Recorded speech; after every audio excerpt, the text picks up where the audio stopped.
Mhm. Good evening from New York. I'm Selwyn Collins, your host of CWS As It Is. Thank you for joining us for another edition. Many of you might know that I have started a five-part series on Guyana and its diaspora. But after some discussions with some colleagues of mine, I realized that the question is much larger than just Guyana and its diaspora. This year, Guyana is about to celebrate its 50th anniversary of independence. And so I realized that we are at a crossroads. And so we must ask two very important questions. Where are we heading? And how will we get there? One of the things I realized, how privileged I am to be able to invite people from a cross-section of Guyana's. As we all know, Guyana is a land of 6 races, and so I intend that this show must be gender and ethnic balanced. How possible that is every week, I do not know. I can't do this alone. So many of you, if you're listening and you would like to see someone or a particular person or persons on the show, please invite them, reach out to them, and let us know. It takes a village, so we have to do this as a community. What is very interesting to note, last week during our discussion, one of the things that came up is the importance of having some sort of ministry or some government body or somebody that deals with the diaspora. The idea and the concept of a diaspora and its relation to a country is not unique to Guyana. Many countries around the world are benefiting from their diaspora. Ireland is doing a lot to woo their diaspora to come back home. India, the studies have shown, has earned about $70 billion from its diaspora. One of the things most of us can conclude is that Guyana, being so small in numbers, can benefit tremendously from all its people. But there is this tension, suspicion between the two communities. Whether it's real or imagined, let's discuss it. But at the same time, let's discuss the larger question: where are we heading and how do we get there? So I have invited, today we are going to have 2 segments on this particular topic. The first segment will be by three Guyanese who are in the diaspora. There's Dr. There's Dr. Fitzgerald York, there is Dr. Terrence Blackman, and so amazing young lady, Kamini Dubé. Sorry about that. Please try again. Technology. Okay, so let's just get started. I'm going to bring on everyone. Dr. Blackman, welcome to CWS As It Is again. Kamini, welcome. And Dr. Yaw, welcome. Welcome. Hi, that's for the opportunity. Awesome. Well, can each of you just tell us briefly what you do? You can start with Dr. Blackman. Well, thank you very much, Selwyn. I am a mathematician and number theorist and a mathematics educator. I currently serve as the chair of the mathematics department at Medgar Evers College in the City University of New York. So broadly, I'm interested in science, technology, engineering, and mathematics education as a vehicle for self-actualization and for development. Dr. Yaw, you're on screen. Oh, great. Thanks for the opportunity. I really appreciate this opportunity and this platform that you are given for the Guyanese diaspora to be in touch with Guyanese at home and also in other parts of the diaspora. I am in Edmonton, Alberta, in kind of cold here right now, but warm from the sunshine outside. My interests are in sustainable development and working to bring people together for advancement. I am currently working with a correctional services kind of ethnocultural liaison officer. Basically, helping to deal with issues that some folks describe as visible minorities face here in Canada in the correctional system. But my interests are in, I pay attention to what's going on in Guyana and the rest of the Caribbean, and very much would like to help with moving Guyana and the Caribbean forward. And Carmen? Thank you so much, Selman, first of all, for all the work you've been doing in increasing the dialogue and the conversations. I think that's something we truly need. I am a medical student at the Icahn School of Medicine at Mount Sinai in New York, and I'm in a combined degree program where I'm also doing some clinical research. Broadly, my interests are in public health and public policy, and global health also, so I'm hoping to work with underserved populations as a clinician, but also in public policy. Camille, while we have you on camera, can you tell us, in your opinion, why should we really be having a discussion like this with Guyana's diaspora at this particular time? Well, I think that now is the time. Honestly, we have to recognize that we come from a place that's conflict-driven, and it's conflict-stricken in many ways. And the only way we can move forward as a people is if we acknowledge that, but get beyond that. As the diaspora and people where we know that the diaspora itself is not homogenous, and we come from different religious, cultural, ethnic backgrounds, if we truly acknowledge our biases, our barriers, but then come together to join forces, we can truly make differences and get beyond conflict to truly move to development. And that's why I'm here. I'm excited about the opportunity to grow together and to increase the conversation. So I'm grateful for the work you're doing. Thank you, Carmen. Dr. Lackman, your take on that?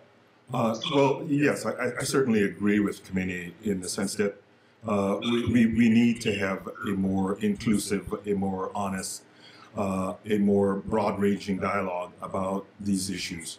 And I think she's right when she notes that we're at a very sort of critical place in the development of Guyana. We're sort of middle-aged, but in ways we still act like teenagers. And so it's important for us to begin to have a space and a place in which we begin to have those conversations that can genuinely move us forward collectively. And Dr. Yaw. My point of view is that we know as Guyanese what are the challenges we face, especially from the point of view of all of us working together. I really think the challenges at the level of political leadership in Guyana to understand that the country is for all Guyanese, and that all Guyanese doing better is not going to harm any particular set of Guyanese, And so the political leadership across the spectrum has to show that leadership by demonstrating in their words and actions that they understand that Guyana is for all Guyanese, and that that to create artificial barriers, artificial fears is not in the best interest of Guyana as a whole, and it's not even working towards the short-term interest of any particular set, really, except the political leaders, because the ordinary people don't benefit from divisions. It's the leadership that really benefits from those divisions. So, leadership is the real key in terms of Guyana moving forward. Guyana is at a crossroads. One way leads, in my mind, to exclusivity and status quo of the past, the other to a decent and inclusive modern state. Should Guyana's diaspora be part of this calculus, and can you share some ideas how we can get there? Well, yes. I think it goes without saying that the diaspora should be a part of any process that seeks to move Guyana forward. As Dr. Yaw just points out, there are a number of challenges, and in the 21st century, in order to deal with challenges, one needs expertise. And I should say that on my way over, I in preparation for, I looked to see what sort of efforts were in place on the part of the government relative to the diaspora. And I should say, just for completeness of conversation, I noted that there is a Guyana diaspora project that is being implemented by the Ministry of Foreign Affairs in collaboration with, I think, a UN Guyana office. And it's a project that really does seek to engage the Guyanese diaspora in terms of documenting skills, resources, and return interest, and plans for willing to support. So I do think that there is, in some explicit way, an understanding on the part of the government that this is something of interest. The question is, and I think this is part of what our conversation around is, has that expression of interest, has that explicit sort of expression of interest translated into some actual things happening on the ground where the diaspora and its talents are being engaged in a way that would help to deal with the challenges in Guyana, challenges of public health. I mean, we've recently noted sort of the emergence of the Zika virus, you know, the challenges of correctional facilities. We know well the challenges of the criminal justice system in Guyana. We see quite frequently these kinds of, so we do have resources in the diaspora that can help the folks in Guyana to begin to address those challenges. And the question is, how effective have, I don't think, I mean, quite honestly, I don't think that our government has not, I think they have recognized the importance of the diaspora. The question is, have they been able to articulate the cohesive policy that seeks to integrate the diaspora in a meaningful way? And I think that that's where we find shortcomings. On that point, Dr. I want you to answer not the question I asked before, but how can the diaspora help? But let me go to Kami and get her in on this particular question. Should the diaspora be part of this calculus? And do you have any ideas how we can get there? I think that it's not really a question of should the diaspora be involved, but I think the diaspora needs to be involved. Mm-hmm. It's the how. And I think every major problem, every major initiative, really, there's two parts. There's awareness, and then there's also how to translate that awareness into action. And I think one big problem, not just for Guyana, but for several diasporas, is when we involve the diaspora themselves. So there are many stages, right? So there's the formation or the construction of a certain project, whether it be public health or the criminal justice system, various different sectors of society. There's maintenance of the project, and then there's also modification. And I think that traditionally or conventionally, one big gap in translating any type of awareness into action is that the diaspora is often involved at the second stage or the last stage, where we're asked to make modifications or to maintain a project, but not at the initial planning stage. So if the government communicates with the diaspora in a meaningful way to really create a sustainable project, which now I think we're learning from many different public health sectors and global health projects. For instance, Uganda is working with London, the Uganda diaspora specifically is working with London to execute mental health projects in Uganda. There are many, many examples, but I think that for us to truly be useful, we need to be involved in all stages of planning and then the execution of several projects. Then also we need to acknowledge our own, going back to my first point, we need to acknowledge our biases and all obstacles. For many of us, we may have families in Guyana, and that can come with an emotional response, but we need to learn to think big picture and to really understand how our involvement including our biases affects a project. So I think that for us to truly be effective at all stages, we need to learn our biases, know how to really translate awareness into action, and to make ourselves really passionate about what we're hoping to do together. And I really want to emphasize together once again. Let's translate our awareness into action. I love that. Dr. Yosh. Yeah, I just want to build on what was said before and to say that, first of all, that the diaspora is already involved in various ways, most significantly in the remittances that are sent daily back to Guyana to help sustain, family and friends, investments that already are going to Guyana from members of the diaspora. But what really is needed is not only limited to the Guyanese diaspora, it's basically to Guyana as an investment location. The government, through Go Invest, etc., facilitating investments and investors, including those, of course, of the Guyanese diaspora, in terms of advertisements for positions that might be open in Guyana, to advertise those outside of Guyana in the spots where you have major diaspora populations of Guyana, using the internet to facilitate that, of course. And at some point, very quickly, I think what would be useful is to have a conference in Guyana where members of the diaspora are invited to come and actually have a serious discussion about how the Guyanese diaspora can really be more actively involved in the development of Guyana. And there are several countries that we can use as a model on that. Jamaica comes to mind as one of those countries, but it's more the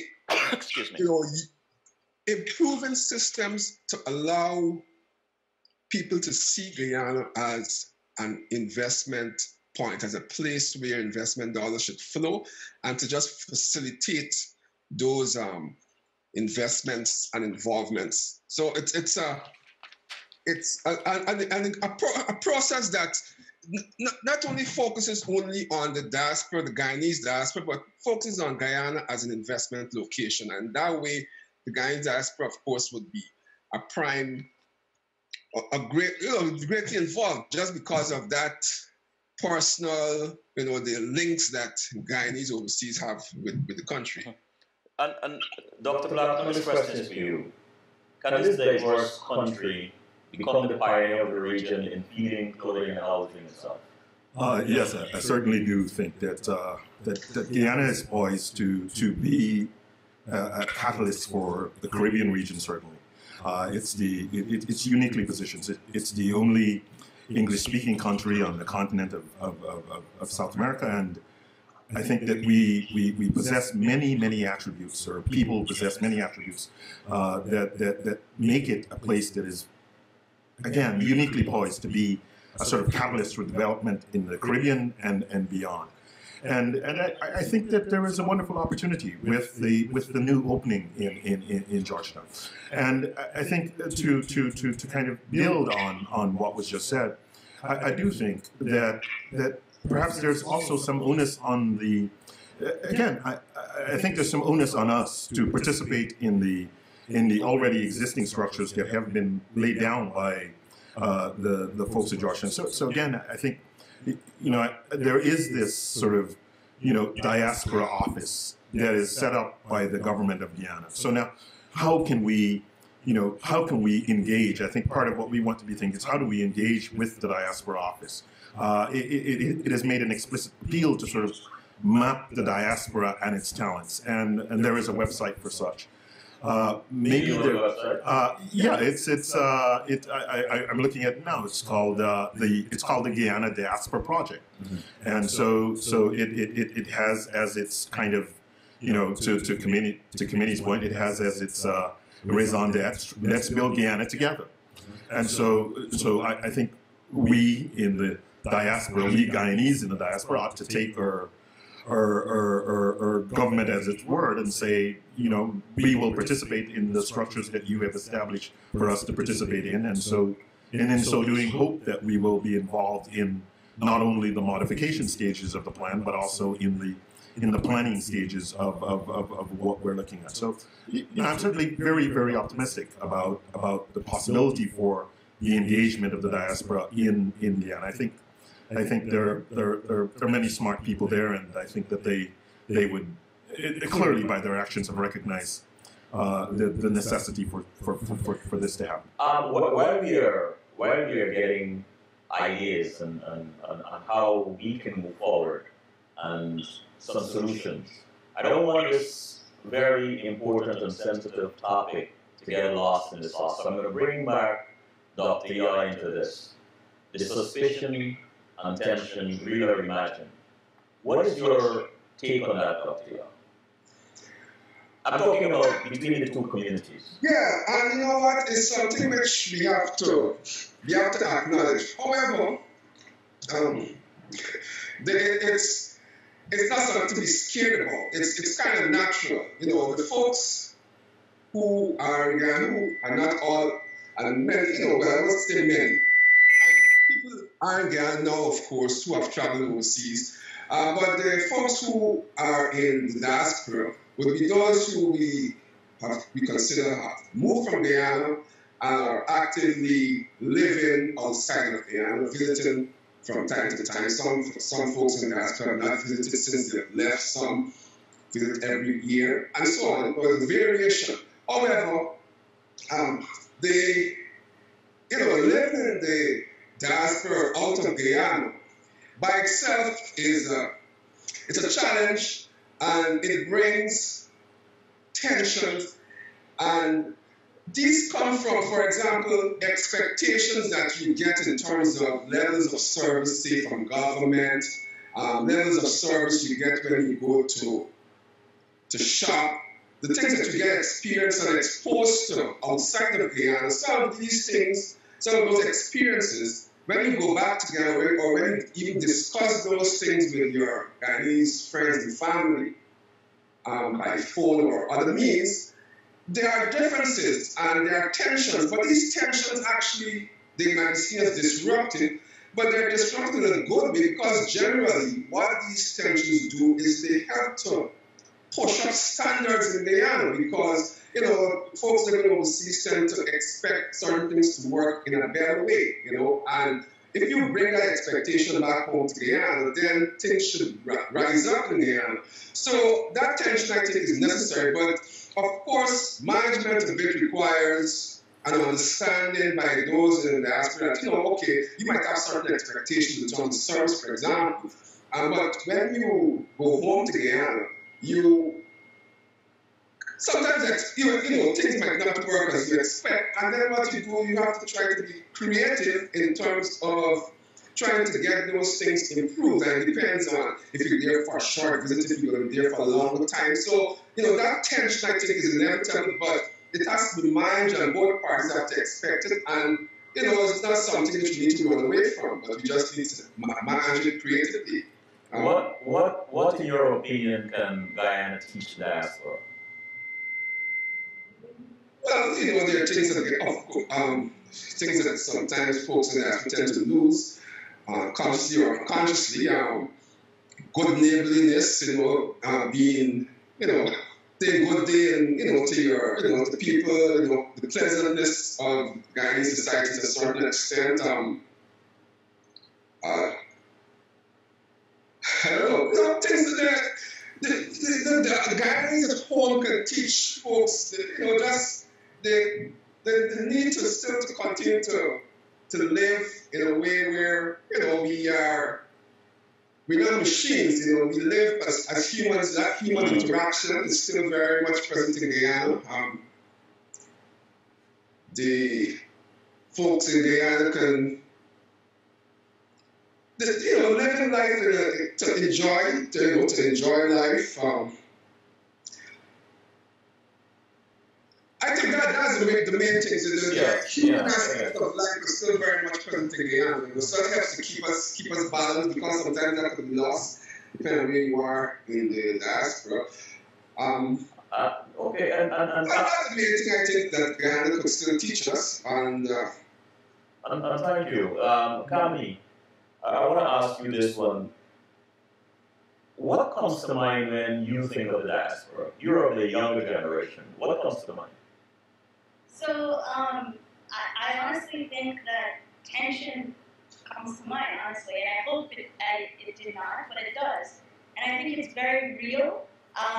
You know, when you think of the Guyanese diaspora or any diaspora, you think of being a representative of the mainland, right? So you think of having a stake in the future of Guyana. As I was born in America, my family is from Guyana.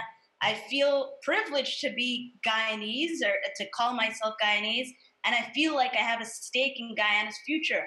At the same time, I acknowledge a very real dichotomy because am I in sync with the struggles of Guyana? Am I in sync with the national struggles of Guyana? I can't say quite honestly that I am, or the Guyanese diaspora can say that they genuinely are. So I think that the diaspora ideally can be agents of change, can be agents of development. But we have to realize that the diaspora as a whole is, it's not a homogenous population. So we have to learn how to capitalize on the expertise, on the talent, on the various different ideas of people. But that means that we have to acknowledge that sometimes there is this tension. But to get beyond the tension means that we need to know that sometimes we can be out of sync. The avenue for really acknowledging our roots is to increase the other type of roots, to increase avenues to really speak to the people in Guyana in a meaningful way, and not in a condescending, listen, of course we know this, that I'm in America or in Canada or wherever we are, but we have to realize that the people in Guyana have very different struggles. There are things that unite us, but our struggles are different. So in order for me to be useful, I need to understand that. Tony, while I have you, and I want Dr. Blackman to take this other part, this question. Remittances. So big benefits to mainlands throughout the world. Guyana, 415 million US in 2013, up from 405 in 2012. But apart from remittances, what are some other ways you believe can the diaspora help Guyana? I think that, like any other, within the US, for instance, is a nation of various different states. We've learned from each other. New York has learned from other states. We have to figure out ways that we know that there are unmet needs in Guyana. Both of the doctors that I'm privileged to be on the show with have talked about, health. So there's mental health concerns that Guyana right now, we know the suicide epidemic in Guyana. We know the criminal justice reform that needs to happen. However, we cannot think that the solutions that barely work in the places that we're part of and the struggles that we have here are the solutions. We need to tailor the programs. So I think we need to acknowledge the benefit of social media, of the internet. I think we need to really acknowledge the expertise of the diaspora. And what does that mean? We talked about the Diaspora Project, but we need to use the online database of the Guyanese diaspora, not just have people with names on the internet. That serves no purpose. But we need to figure out how these names can translate to action. And if my name is in a database, how does that mean? And like Dr. Young said, we need to get the diaspora back to Guyana at a convention where we can increase communication and have a forum that translates to action. Thank you. And you, Dr. Blackman. Well, I do think that this question of the tension between Guyanese who live in the United States and London and other parts of the world, and Guyanese who live in Guyana, is something that is real. I think it is unfortunate, but I think as Dr. Yah says, it's good because what it does is it has probably managed. It has the capacity to really sort of drive us forward. And I'll localize for a brief moment in this regard. Let's say, I personalize in some sense. I visited Guyana last in October of 2015. And in that visit, arriving at the airport, it struck me very forcefully that I could not rent a car at the airport and drive to Georgetown. So there was no facility for renting a car at the airport in Georgia. So I think I think what Dr. Yaw points out in terms of expectations, I mean, that's the kind of expectation of a Guyanese who has lived in a number of parts of the world where this is a fairly routine exercise. So they aren't always unreasonable. So they're not completely unreasonable things. And I think these are things that will aid in the development of Guyana. But I want to sort of address this question of detention because I think somehow, too, it's a bit manufactured. And I mean in this sense. I mean, in my last visit to Guyana, I noticed a large number of foreign nationals who were working and doing business in Guyana in many places. Mm-hmm. And one is quite surprised to not hear a discussion of the tension between the Guyanese and this sort of very large community of foreign nationals. It's mildly disappointing to hear a discussion of the tensions between Guyanese and their brothers and sisters who live in Brooklyn, and so I think perhaps it's good for us to have this, but it's also good for us to kind of surface sort of what are the underlying tensions that are sort of generating this. What are the underlying issues that are generating this feeling of tension between brothers and sisters, between cousins, between uncles and nephews and nieces, and so on. So I think we need to see it in that. So we're part of this huge family, and what is it that is sort of generating this tension? And I think it's fairly evident that the challenges are economic, and as someone mentioned, I'm not quite sure now, the questions of jobs and sort of the obvious things. Are we going to have the pick of the new jobs being filled by individuals who come from overseas? And I think these are legitimate concerns. And I think that the thread that I knew running through our conversation, and I'm quite partial to that, is that we need to recognize, we folks in the diaspora need to recognize that this is a legitimate concern on the part of individuals who are in Guyana. And so we need to figure out how do we structure our contributions so that they're not of the condescending nature, so that our contributions don't to reproduce the status quo, where we too are not developing in some substantive way. We have to leave there, Dr. Blackman, but I want you to stay. All right? I would like you to stay and see if there's a way we can have you contribute to the next segment. Kamini, you were electrifying as everyone else. Thank you so very much. I'm really proud of you, and I hope that you will avail yourself of that next time so we can continue these conversations. Thank you so much, Sullivan, for what you're doing. You're welcome. Dr. Yaw, thank you so much for agreeing to come on such short notice. No problem. I just have one quick thing in terms of continuation.